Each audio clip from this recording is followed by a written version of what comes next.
On our wedding day, my husband slapped me in front of the whole family, accusing me of not offering my chair to his mom. "You've been incredibly disrespectful today," she declared, her eyes narrowing. "You've embarrassed me in front of all these people." I was taken aback. I had been nothing but polite and respectful. "What are you talking about?"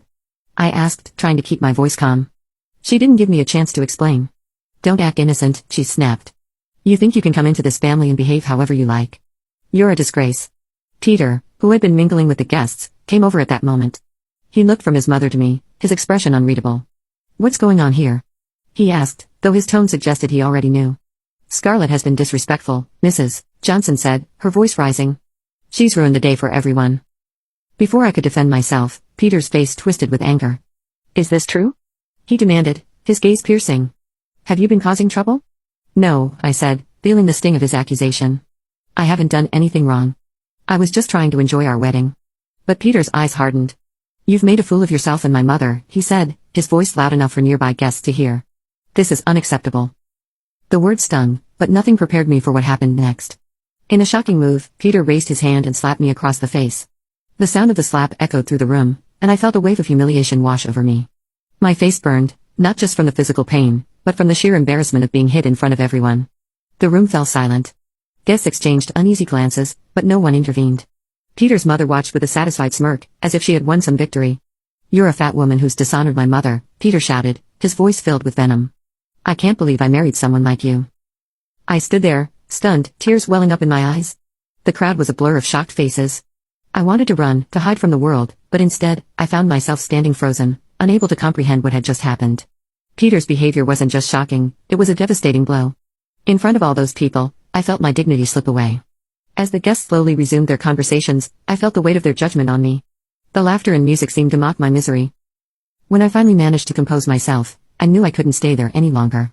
I excused myself from the reception and found a quiet place in the back of the venue, away from prying eyes. The tears flowed freely now as I tried to process the events of the evening.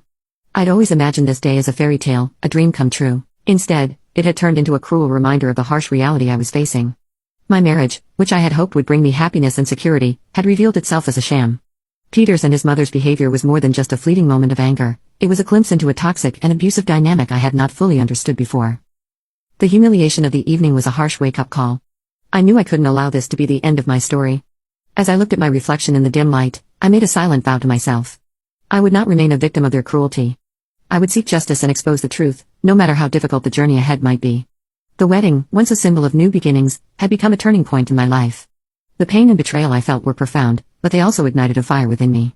I knew that the road to reclaiming my life and seeking justice would be long and arduous, but I was determined to face it head-on. This was just the beginning of my fight. In the weeks following the disastrous wedding, I felt like I was living in a fog. The pain of Peter's public humiliation was still fresh, but what stung even more was the realization that my marriage had been a facade. Despite the turmoil, I knew I couldn't let Peter and Mrs. Johnson's cruelty define my life. I needed to take control and find a way to fight back. The first step in my plan was to gather evidence. I knew that exposing Peter and his mother would require more than just my word.